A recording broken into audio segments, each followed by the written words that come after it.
As you see this picture on the screen, if you're a movie buff, can you recognize what movie this is? Well, it's one of my favorites, Braveheart. And it's a story, a movie loosely based on the facts of a man named William Wallace who fought for the independence of Scotland and had fought against the English. And William Wallace was a warrior. I'm telling you, this is a man's movie. He was a warrior beyond any comparison. It's just unbelievable. And I love the movie and the message behind it. But there's one scene where this mighty warrior, William Wallace, you see a total different side of him. He is trying to build an alliance with some of the nobles in Scotland so that they can fight together to win their independence. And he's won that trust of one. But on the battlefield, there's a scene where William Wallace is ready to kill a man in the battle. And as he pulls off his helmet, it's the man that he thought was his friend who was fighting alongside, and he had gone over to the other side. And that scene is so poignant, that the fact that it shows William Wallace just slumped to the ground, and you can see the life just drained from him, and he's ready to give up because his friend had turned his back on him and had gone against him. You can go on YouTube and just look up that one scene if you don't want to watch the whole movie. Keep Going is the series that we're in right now. And it's where we're just trying to encourage each other that we just need to keep going in the face of all kinds of adversity. Because we're going to meet opposition and adversity. There's going to be things on the inside. We want to keep going and not quit. But one of the things that you realize and I've realized is that we can look like we're not giving up on the outside, but inside we can give up. We let the dream die. We just continue to go through the motions. We get to where we're existing and not living. We don't want to live that way either. We can get to that point where we say, I always thought that if I did right and I treated people right and I worshiped God, that things would always turn out. But now I don't know. Maybe I just need to give up. Maybe I need to move on. Maybe I need to just look out for myself, get what I can while I can. Now, we don't want to quit that way either.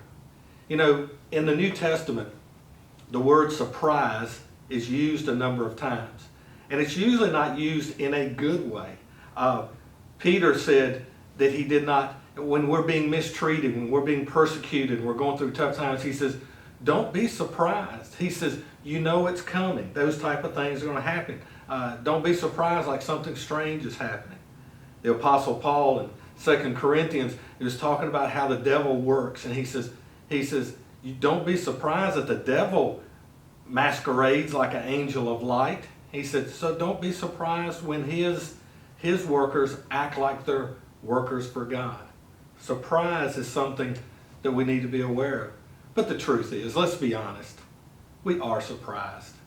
You can tell us all day long not to be surprised when people do things like this or stab us in the back or whatever, but we still are surprised. Especially when it's somebody really close to us. We learned last week that Nehemiah faced opposition, adversity from outsiders, people who did not want the wall of Jerusalem repaired.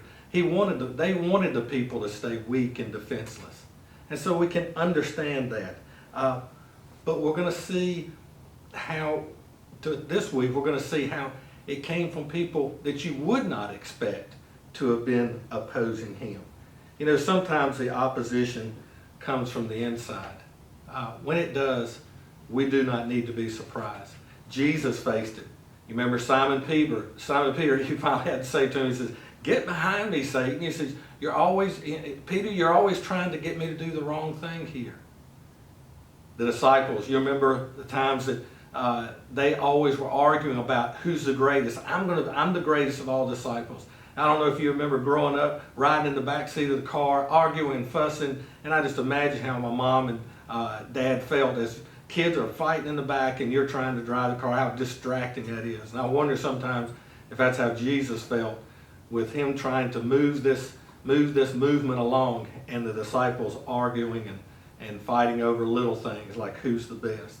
And of course the ultimate one is Judas, who betrayed Jesus. It happened to the apostles as you follow their life through the New Testament and the founding of the churches.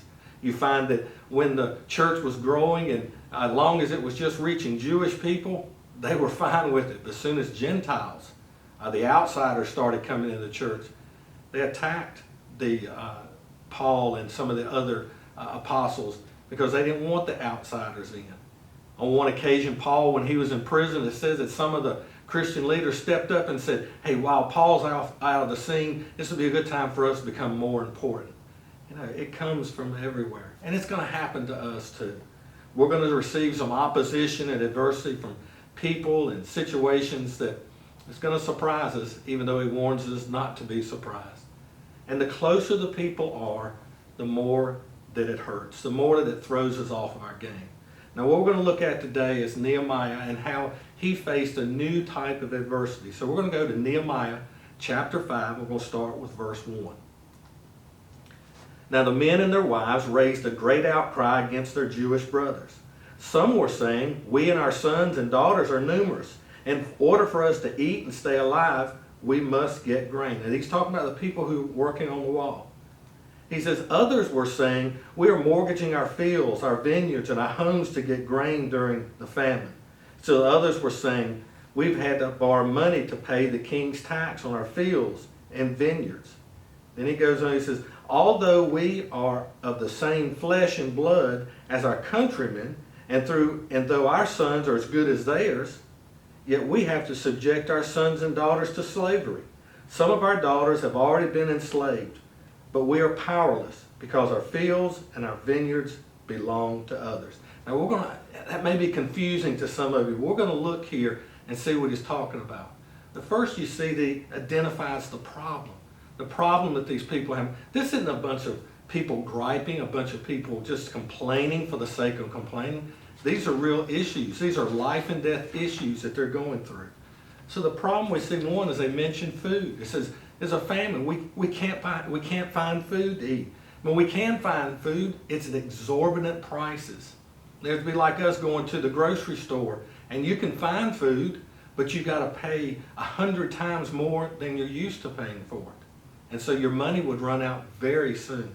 He says that they were in tremendous debt, said they had to sell their lands just to exist. It would be people who were willing to sell them food or pay their taxes or whatever. He says, but you got to sign over your land to us. And so they were in a terrible situation. And he mentioned the taxes, that they were burdened by excessive taxes. So between all of these things going, the people were broke. They had lost their lands, had lost their homes. These people are being taken advantage of by their own people. He says that this was their own people doing this. This was Jews doing it to Jews. And although the Old Testament law forbade this type of thing, that you take advantage of your brothers and sisters financially and take their lands and things like this was not being followed. You know, I've always had an interest in coal mining towns. Mainly, and I'm sure because both of my grandfathers worked in the coal mines of West Virginia. And just to read the stories and to hear them talk about things, back that, you know, you worked at the coal mine, they paid you, but when you went to the store, they could name any price they wanted because it was the only store in town, and the coal mine owned the store. And my grandfather, I remember at one time, lived in a coal mine company owned house. So all the money he made turned right around, went right back to the coal mining company. Growing up in an industrial town, it's not to this extent, but many of the industries built houses and they owned the stores, and so the money just always flowed back to them. Now, I don't believe they were exorbitant things, but you see what I'm talking about here. This was not only wrong by Jewish law, and Nehemiah points this out, but it was destroying the unity of the people. They were distraught now. They had lost their morale. They're at the end of the road. The building of the wall wouldn't be able to continue on under this. You know, I can see them saying, what good is it to have a wall around our city if we don't own any land, if we barely can eat? So it goes on, with this in Nehemiah 5, verses 6 through 11. He says, when I heard their outcry and these charges, I was very angry. Remember that. He said, I pondered them in my mind, remember that, and then accused the nobles and officials. I told them, you are exacting usury from your own countrymen. So I called together a large meeting to deal with them and said, as far as possible, we have bought back our Jewish brothers who were sold to the Gentiles. Now you are selling your brothers only for them to be sold back to us. They kept quiet because they could find nothing to say. So he continued, what are you doing? What you are doing is not right. Shouldn't you walk in the fear of our God to avoid the reproach of the Gentile enemies? I and my brothers and my men are also lending the people money and grain. But let the exacting of usury stop. This word here, what it means is it exorbitant prices, exorbitant taxes, taking advantage of the people in a very bad situation because you can. You can charge anything you want to. And he says, this has got to stop. Verse 11, it says, he puts this demand, he says, give back to them immediately their fields, vineyards, olive groves, and houses. And also the usury you are charging them, the 100th part of the money, grain, new wine, and oil. He says, this has got to stop. Now what we notice here is he not only had noticed the problem, he identified the problem, but now now we see that he has a plan of what he's going to do. But notice how he goes about this. It's a real lesson for us all here. His plan was, number one, he was angry, but he kept it under control. You know, most people fall somewhere between two extremes. Some people believe to be angry about anything is a sin, while others feel like they have the right to get angry about anything that upsets them. But we need to remember what Paul said in Ephesians.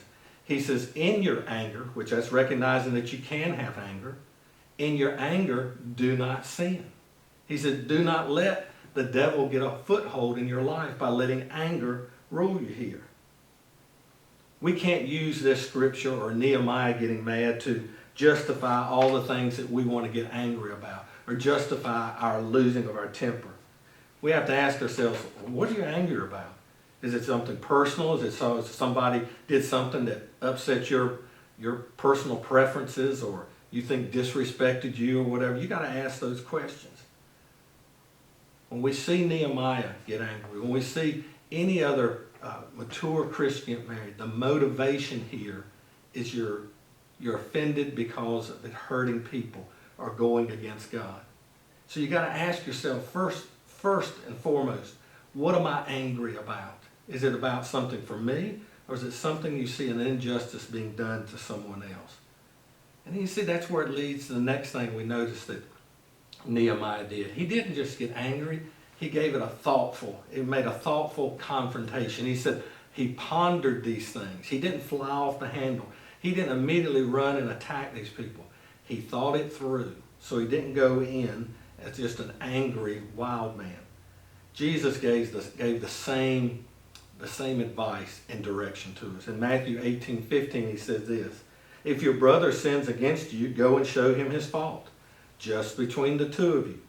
If he listens to you, you have won your brother over.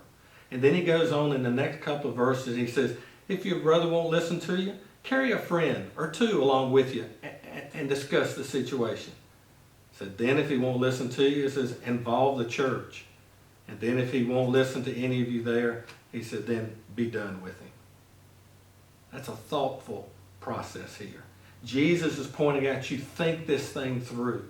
You're not flying off the handle. And that's exactly what Nehemiah did. Tremendous lesson for us when we're dealing with adversity with somebody close to us. Then Nehemiah addresses the issue with them. He points out to these nobles, these countrymen, these rich people who are taking advantage of the poor. He says, what you're doing is wrong. And here's the law to prove it. You know, it wasn't about some opinion or feelings. This was actual things that they were doing wrong. And going against what God had said, how we're to treat each other. It's not that you can't be in business. It's not that you can't loan money. It's not any of those things. He says, you're taking advantage of people, and this has got to stop. He said it's not only wrong, but it's undermining the work of God. The wall isn't going to get built this way. Nehemiah was addressing greed, selfish ambition, putting yourself above others, your benefit at the cost of anyone else, a win at all cost type of attitude. And it's so easy to slip into that. But when we see that our lives slip into a win at all cost type of attitude, whether it be in sports or business, friendships, marriage, yes, in marriage, win at any cost.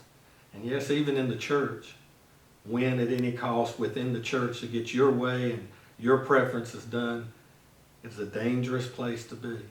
And Nehemiah's warning would be the same to us, to be careful of this. Don't go this way. Now I want you to watch what happens next after he has confronted them. Verse 12 says this. They answered back, we will pay it back, they said, and we will not demand anything more from them. We will do as you say.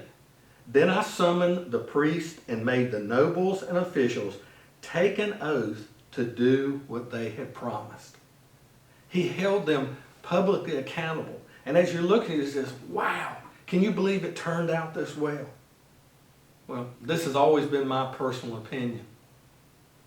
If you offend me, if you sin against me, if you say or do something to me, and it's a private thing, then I think, or you can reverse it, I did something to you, I think it needs to be done privately. I come to you, you come to me, apologize, ask for forgiveness, and do it privately.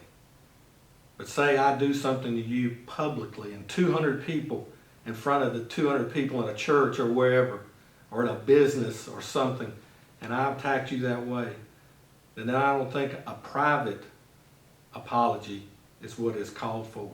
I need to do it publicly because I committed the sin publicly.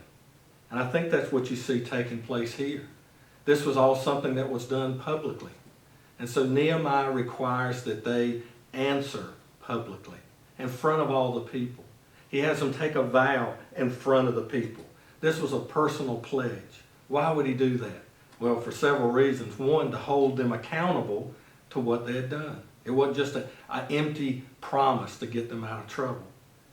And also on the positive side, I think it's like for you and I, when we announce that we're going to make a change in our life, when we're going to follow Jesus Christ, we announce that to the world. Or if we're going to change some habits, or we're going to go on a diet, if you will tell people that, that's that motivation there that you don't want to have to face them and have known that you've gone back on your word. It was also a motivation to them to continue to do what they promised to do. How did he get this done? How did he get these people to agree so easily to this? Well, I think it's not in the words that he spoke that day, but what backed up the words of his life earlier. Look at Nehemiah 5:14 through 16. It says this. Moreover, from the 20th year of King Artaxerxes, when I was appointed to be their governor in the land of Judah, until his 32nd year, 12 years, neither I nor my brothers ate the food allotted to the government. In other words, he not only told me it wouldn't be much use to say, yeah, you can go rebuild the wall, but he gave me authority. He made me the governor of the land so that I would have the authority to do these things. For 12 years, I did this. He says, but I did not take anything from the people during this. He goes on to verse 15. But the earlier governors, those preceding me, placed a heavy burden on the people and took 40 shekels of silver from them in addition to food and wine. Their assistants also lorded over the people. But out of reverence for God, I did not act like that. In other words, it was just a pyramid effect, that the governor would take money, and he would take more money, and anybody that worked for him would go to the people and take more money, and it just kept going down. And the people who lost in the end were the average citizen, the poor person. They were footing the bill while everybody above them got a piece of the pie. Verse 16 says, instead, I devoted myself to the work on this wall. All my men were assembled there for work. We did not acquire any land.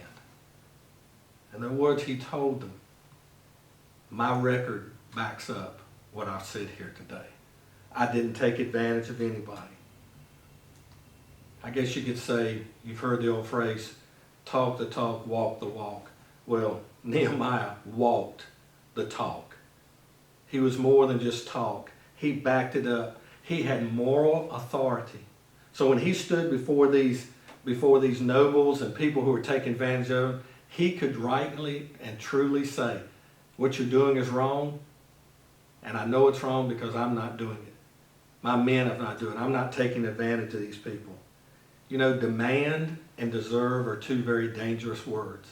When you start thinking that you deserve certain things, you deserve to be treated a certain way and get certain things, it's a dangerous word. It's a very close walk with being dissatisfied and unhappy in life. Demanding your rights is one that walks very close to that as well. But we see here that even though Nehemiah deserved, by the law, to take these things, he could have demanded them. He chose not to do either one of them. You know, before you talk to someone about the sin in their life, their shortcomings, what they need to do, you need to have a talk with God about your life. Now, I need to look in the mirror before I look you in the face and talk to you about your shortcomings. And we see this in the life of Nehemiah. We see that he cared about the people. I'm not saying Nehemiah was perfect. I've just got this picture in my mind that a man like Nehemiah, and he's carrying out such an ambitious project that he probably rubbed some people the wrong way. Maybe he barked out too many orders. Maybe his leadership style didn't fit everybody. Maybe there were some people who didn't like his style. But you know what? I have no problem with that. Because every leader cannot suit everybody's leadership style or suit all of their personalities. It's just going to be that way. But these people knew, even if there were some who didn't agree with him, the way he went about things, they knew that he cared for the people. They could not accuse him of anything else. Just about every one of us have read the stories of Mother Teresa, a Catholic nun who devoted her entire life to caring for the least of the people. She's the least of the brothers. And she chose to carry out this mission, this belief in life in the streets of Calcutta, India. And there she received the permission from the Catholic Church that her and some nuns that followed her, that they took an abandoned temple and set up a hospital. It really wasn't a hospital. It was more like a hospice, because she took in all the people who were neglected and dying in the streets of Calcutta. Well, even though she was doing great things, her being a Christian missionary, it didn't set well with the Hindu priests, the Hindu people. They didn't like it at all. And on one occasion, they got together a great number of people and they marched on the temple and they surrounded it and threatened and said, "You must leave or we will kill you." And it was told that Mother Teresa walked out and said, "If killing me is what you want to do, then merrily chop off my head, but do not disturb my patience." She was able to prove that her love and her care for people extended past and went to all different ranges of people. Well, it wasn't too long before a Hindu priest who was denied entrance to the hospital there in Calcutta because his condition was so bad that he was going to die, that she took him in to her hospital, her hospice. And she personally cared for this Hindu priest for the last days of his life. When the people saw this, Hindu or not, she won the hearts of the people. You know, when you care about people, they see that your motives are pure, that they're right. If you want to carry influence and weight with people, then care about those people. If you want to use the authority you find yourself in, then care about the people that you have authority over. We see one final thing that Nehemiah did. He loved God above all other things. We read there that two different places Nehemiah said he did this out of reverence for God. It was his fear and love for God. He was appalled when he read and saw that some of these people were doing it and was shedding a bad light on God among the Gentiles. Nehemiah took a huge risk by confronting the rich people of the land. They're the ones that controlled really how much money was available to build the wall. And he ran a big risk by confronting them. He could have just, pushed their sin under the rug to keep things going well. But he confronted them because it was the right thing to do. Right demanded that he do right, and no other excuses were entertained. That's because he put God first. Doing right is the right thing to do.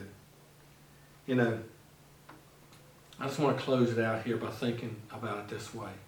You and I are going to face adversity.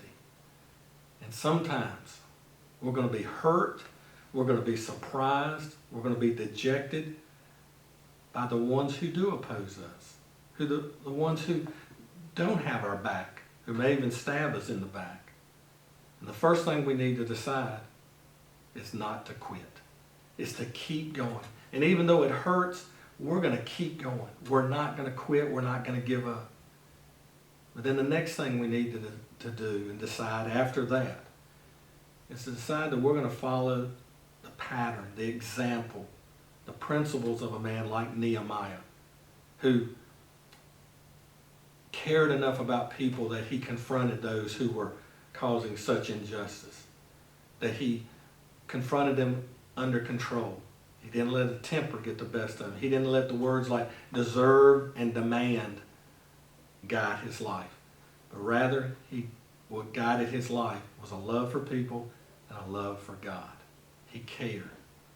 So today, whatever adversity you're facing, whether it's something that's external or maybe it's somebody that's very, very close, I pray that you can find strength in Nehemiah and how he handled this.